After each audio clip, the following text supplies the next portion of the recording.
Hey there, toy collector friends and Doctor Who fans alike. Welcome back to the channel, and in particular to the second of a three-part video series on the new Vortex edition figures from Character Options featuring the 15th Doctor and Ruby Sunday. I'm the Triple TC, that's the time travelling toy collector, and it's my pleasure to welcome you to this video today.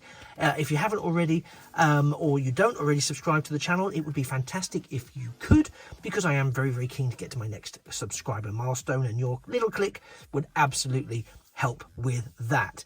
If you like what you see, do drop a like on the video, and that would also be fantastic. Anyway, on with the motley. Last time we looked at the overall packaging for this set. This time we're going to get inside the box with the 15th Doctor. In case you didn't see it last time, here's a closer look at the 15th Doctor in the packaging. And as I say, this is really excellent packaging from a display point of view, because we can absolutely take the figure and his accessories out and play and pose and film and photograph and all of those wonderful things, and then put him back into the packaging for display on a shelf in the packaging, if that is what you would prefer to do. And I'll demonstrate that exactly to you very shortly. So again, just a quick rotation of the packaging so you can see nice and close what it says about this figure, and particularly what it says about Vortex editions. The Generation 3 figures, which I mentioned in the last video about this this 2-pack. I wish it was a 3-pack, how amazing.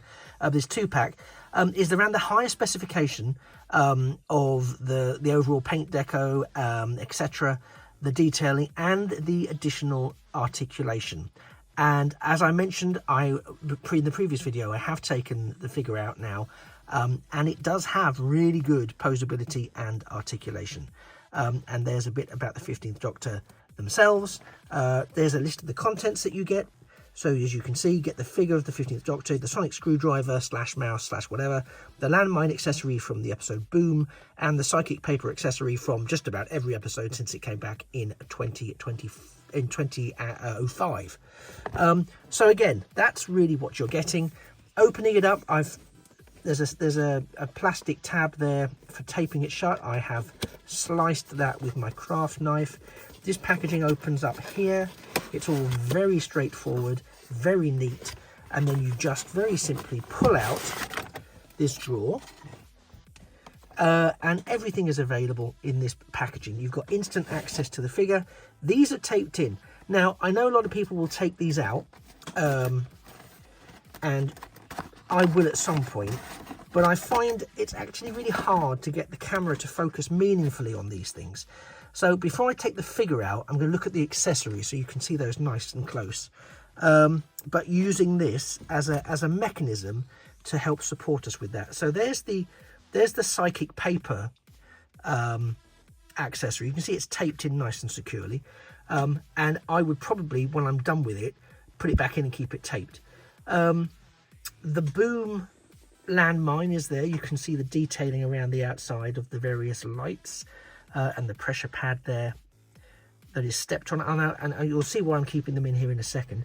And there we have possibly the most detailed aspect of this, is the 15th Doctor's sonic screwdriver in its open position. And I'm really impressed with this. Let me see if I can go a little bit closer, because the detailing on the paintwork there, you've got those gold sections. I'm trying to keep it steady for you on the camera. Those gold sections there, the blue and the silver chrome, all painted on there. It's really effective. And as I say, this is what I couldn't get this close to you if it was in my hand, but doing it this way using this is very effective from my point of view. I'm going to swing it round, and you can see the detailing on the other side. Now look at that. That is really impressive. I'm sorry, but at that scale, I really think that's some impressive detailing. I'm sure there'll be those that disagree with me. That's up to you. You can. It's a free country. But I think that is amazingly impressive. And if you put that next to the 15th Doctor's, the model of the 15th Doctor's sonic screwdriver, that is pretty accurate. Pretty accurate. So well done, Character Options, for that. We'll come over here. There's the base of the mine. Doesn't really have anything of excitement on it. It's just sort of really just saying That's where it was made, and that's its sort of trade stamp. But you know, at least you know what's on the bottom of it, and that's the reverse of the wallet with the psychic paper in it. So that's all well and good. Let's now pop out the main event. To all intents and purposes, I'll stand that back up there, and I'm going to pull out slightly, just so we can get a nice view of this figure. Not too far, I don't think. We'll go there. How's that? So here we have the 15th Doctor figure, and this is a representation of Ncuti Gatwa's interpretation of the Doctor, and I think that is a pretty good likeness. Again, I've seen some people online saying that they don't think it is. I don't know why they would say that. I think that's a pretty good likeness.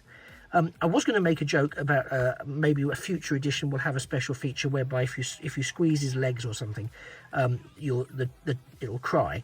But I thought I won't say that, because I actually quite like his interpretation of the Doctor. And I'm sure as we go into a second and beyond season with him, it will be refined, as all the Doctors tend to get as they get more comfortable and sorted with the role. So I'm optimistic for the future.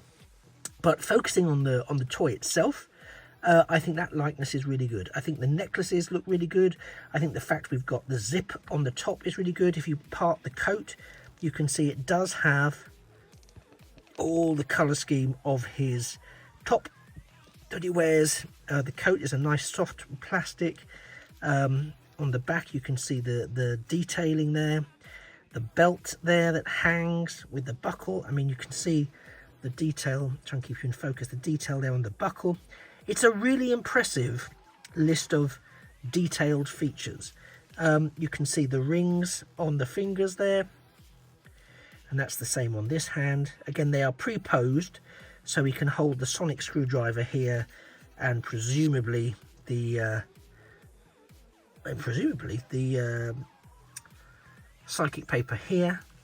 I did want to show you that you've got a nice sort of butterfly hinge, as well as rotation in the shoulders, which I think is very nice for posability.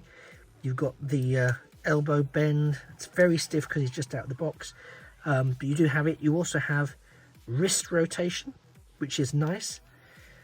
You have obviously head rotation there, but you also have forward and back motion, side to side. So there's some quite dynamic posing you can do with this figure. There is waist articulation at the belt, and the legs do all the things that you would want the legs to do. Up, down, hips, rotation, and the feet are also on ball joints. So you've got very nice shoes as well. But ultimately, this I think is a really, really lovely figure. A lovely figure accompanied by some really terrific accessories. As I say, I'm going to leave them in there. You've had sight of them close up. If I put them in my hands, it's all going to be meaty fingers, and you're not going to get the view that you really want to get. But I just really wanted to focus on the figure and its posability. It stands. Let me just zoom out a little bit more for you. It stands really well. You'll notice that I've brought here, so I'm just moving the packaging out of the way because I've just left it rather unpleasantly there. I've got the current iteration of the TARDIS here. Again, I'll zoom out a little bit more. So you'll be able to see how 15 scales to the TARDIS. Let me just go down a bit for you there. So, you know, that to me works pretty well. I'm quite content with that. That'll go nicely for some photos, etc, etc. So all in all, I think this Vortex range is looking pretty promising from my point of view. I'm very excited. I'm very excited to see how this progresses. Obviously, I'm looking forward to opening up Ruby Sunday's character box and getting the figure out there and looking at that in the same way we've looked at this one. But I'm very, very keen to see what comes out of this Vortex range moving forwards, because this already looks terrific. Folks, have you picked this up? What do you think of this figure? Are you impressed? What figures would you like to see in this new Vortex range? Remember, the price point's approximately £25 per figure, but I think if you were buying a Black Series Star Wars figure or a deluxe classified G.I. Joe figure in this scale, you're going to be paying very similar, and in some cases more. So I don't think this is excessive for the scale and the level of detail and the level of articulation and the quality of the accessories.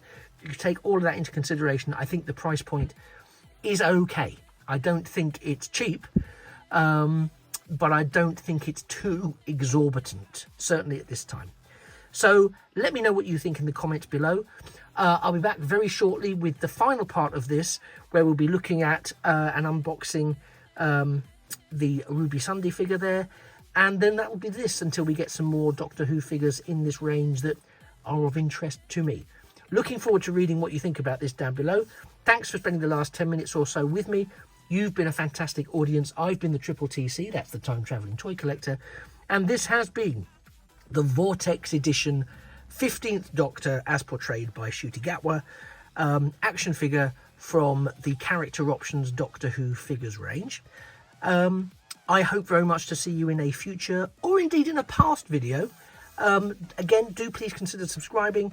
If you've liked this, click the like, let me know, and I look forward to seeing you all again sometime soon. It just remains for me to say that a thing of beauty really is a toy forever. Bye-bye for now.